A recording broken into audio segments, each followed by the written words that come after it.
সাহেবের এই কথায় 9 ঘন্টা পর আপনি যদি বলেন আমার ফেসবুক আইডি হ্যাক হয়েছে, এটা নারী সমাজ প্রত্যাখ্যান করে আপনার এই মিথ্যা কথাটা।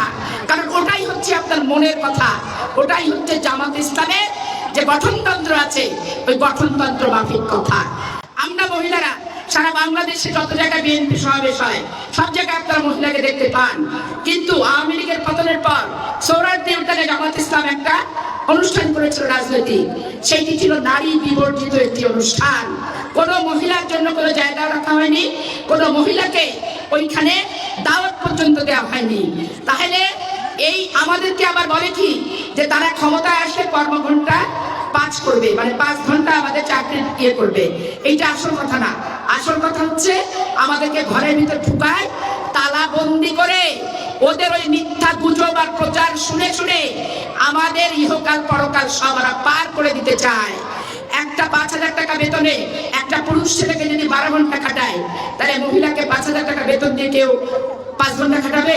তাহলে কি হলো? মহিলা চাকরি আর হবে না গার্মেন্টসে, বাসা বাড়িতে চাকরি মহিলা পাবে না। স্বাভাবিক কারণে মহিলাদেরকে ঘরে ঢুকাই দেওয়ার জন্য এইটা হচ্ছে একটা পলিসি। কিন্তু আমরা বিএনপি মনে করি একটা সংসারের উন্নতি করতে গেলে নারীর পাশাপাশি পুরুষের সাথে নারীকে হাতে হাত মিলায়, পায়ে পা মিলায় কাজ করেই সংসারের উন্নতি করতে হবে। তাই তো রাষ্ট্রপতি জিয়া বলেছিলেন মেয়েদেরকে উৎপাদনশীল কর্মকাণ্ডে অংশগ্রহণ করতে হবে। ক্ষুদ্র ঋণ দিয়ে দিয়ে মেয়েদেরকে পশুপালন, হাঁস মুরগি পালন, নকশি কাঁথা পালন, কুটির শিল্প তৈরি করে সেটা বাজারজাতকরণ, গরু পালন, মোটা তাজাকরণ গরু, ছাগল পালন, খাসি পালন, এই সমস্ত ঘর গৃহস্থালী কাজে কম শিক্ষিত মহিলাদেরকে দিয়ে স্বামীর পাশাপাশি পুরুষের পাশাপাশি সংসারে মেয়েদেরকে কাজে লাগিয়েছিল। আর যারা শিক্ষিত মেয়ে তাদের জন্য জিয়া রহমান প্রথম মহিলা বিষয়ক মন্ত্রণালয় করেছে, ট্রাফিক পুলিশে প্রথম মহিলা নিয়েছে, এবং বিমান চালিয়েছে পাইলট রাষ্ট্রপতি জিয়ার সময় প্রথম।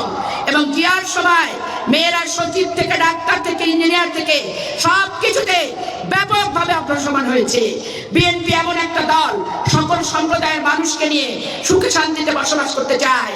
এখানে মুসলিম অমুসলিম যারা আছে সবাইকে নিয়ে শান্তির রাজ্য কায়েম করতে চায়।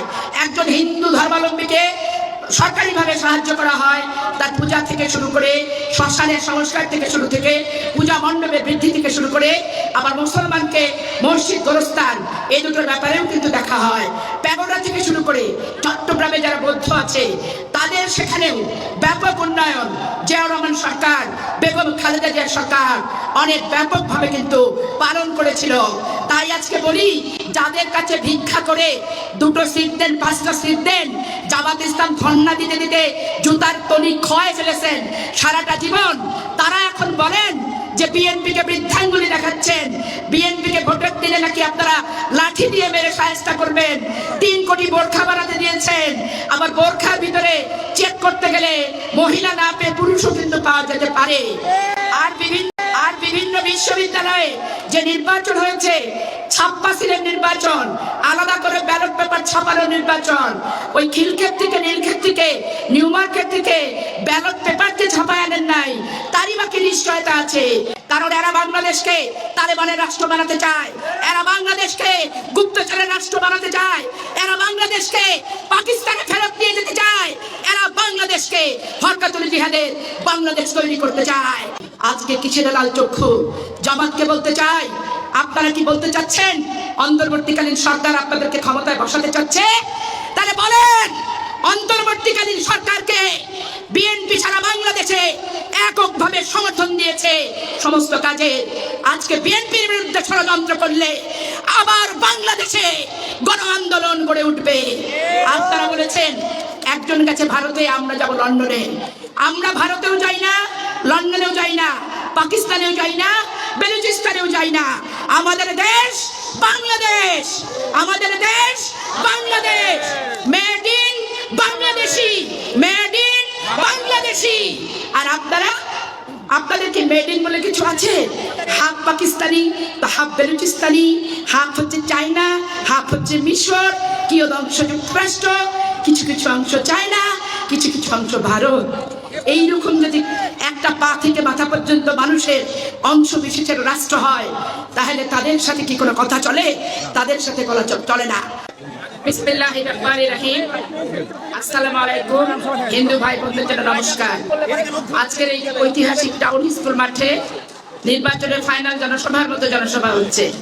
এখানে আমার মা বোনেরা সর্বাধিকভাবে উপস্থিত আছে। আজকে কাজী নজরুল যদি বেঁচে থাকতেন তাহলে কবিতাটি পরিবর্তন করতেন। উনি বিশ্ববিদ্যালয়ে যে নির্বাচন হয়েছে, ছাপ্পা সিলের নির্বাচন, আলাদা করে ব্যালট পেপার ছাপানোর নির্বাচন, ওই খিলক্ষেত থেকে নীলক্ষেত থেকে নিউ মার্কেট থেকে ব্যালট পেপার যে ছাপায় আনেন নাই, তারই বাকি নিশ্চয়তা আছে। এই জন্য মা বোন সবাইকে বলতে চাই, আপনারা ভোট কেন্দ্রে সকাল 7টার ভিতরে যাবেন, প্রিজাইডিং পুলিশকে বলবেন আমাদের সবকিছু চেক করেন, এবং জামাত ইসলামের যারা এজেন্ট আছে তাদেরও চেক করেন। তাদের কোথাও কোনো পূজা লুকানো, মহিলা দিয়ে মহিলাদের চেক করাতে হবে, পুরুষ দিয়ে পুরুষকে চেক করাতে হবে। তারা কোনো ওই ব্যালট পেপার বানিয়ে ছাপ্পা সিল দেওয়ার জন্য অথবা তাদের ভোটারদের হাতে ঢুকিয়ে বেশি করে তাদের বাক্সে ভোট দেখানোর জন্য কোনো ষড়যন্ত্র করলে ওই বাছাইয়ের ভিতর যাতে ধরা পড়ে, এই ব্যাপারে আপনারা খুব সচেতন থাকবেন। যারা বিএনপি এজেন্ট থাকবেন তাদের প্রতি দ্বিতীয় দিক নির্দেশনা হচ্ছে, বোরখার ভিতর পুরুষ আছে কিনা মুখটা চেক করবেন, হাতটা চেক করার চেষ্টা করবেন। মেয়েদের হাত আর ছেলেদের হাতের ভিতর পার্থক্য আছে। আবার ক্লিন শেপ পুরুষও থাকতে পারে, আবার নতুন গোপ উঠা কালো রেখা আছে কিনা এইগুলো ভালো করে চিনে চিনে ভোট করবেন। কারণ এরা বাংলাদেশকে তালেবানের রাষ্ট্র বানাতে চায়, এরা বাংলাদেশকে গুপ্তচরের রাষ্ট্র বানাতে চায়, এরা বাংলাদেশকে পাকিস্তানে ফেরত নিয়ে যেতে চায়, এরা বাংলাদেশকে হরকাতুল জিহাদের বাংলাদেশ তৈরি করতে চায়। কিন্তু আমরা যারা মুক্তিযুদ্ধে বিশ্বাসী, ৫৫,৫৯৮ বর্গ মাইলের স্বাধীন সার্বভৌম বাংলাদেশ, সবুজের বুকে লাল পতাকা এবং ৩০ লক্ষ মা বোনের শহীদদের রক্তের ইজ্জতের বিনিময়ে যে বাংলাদেশ আমরা পেয়েছি, এই বাংলাদেশ মুক্তিযুদ্ধের সময়ও জামাত ইসলামের কাছে নিরাপদ ছিল না, ৮৬ সালেও জামাতের কাছে নিরাপদ ছিল না, ৯১ সালেও জামাতের কাছে নিরাপদ না, আপনার ৯৬ সালেও জামাতের কাছে নিরাপদ না। তাই তো জনগণ বারবার এদেরকে প্রত্যাখ্যান করেছে। অবশেষে এরা জোট করেছিল বিএনপির সময়ে। জোট করে তারা আবার বড় বড় কথা বলে যে বিএনপি নাকি চাঁদাবাজি করে, বিএনপি নাকি দুর্নীতি করে। আজকে জামাত ইসলামের সামনে তাদের বলতে চাই, যখন শিল্পমন্ত্রী ছিলেন মতিয়ার রহমান নিজামী, নারায়ণগঞ্জে সবচেয়ে বড় jute mill Adamjee jute mill উনি পয়সা খেয়ে বন্ধ করে দিয়েছিলেন আর এক পক্ষের সুবিধার জন্য। ইতিহাস খুলে দেখেন, নারায়ণগঞ্জের ওই জুট মিলে হাজার হাজার শ্রমিকের চোখের পানিতে, স্ত্রীদের অনাহারে অর্ধাহারে দিনের কাহিনীতে নারায়ণগঞ্জ সেদিন শোকে পরিপূর্ণ ছিল। আর বড় বড় কথা বলেন যে আপনাদের মন্ত্রীরা কোনো দুর্নীতি করেনি, করাপশন করেনি, কোনো অপকর্ম করেনি।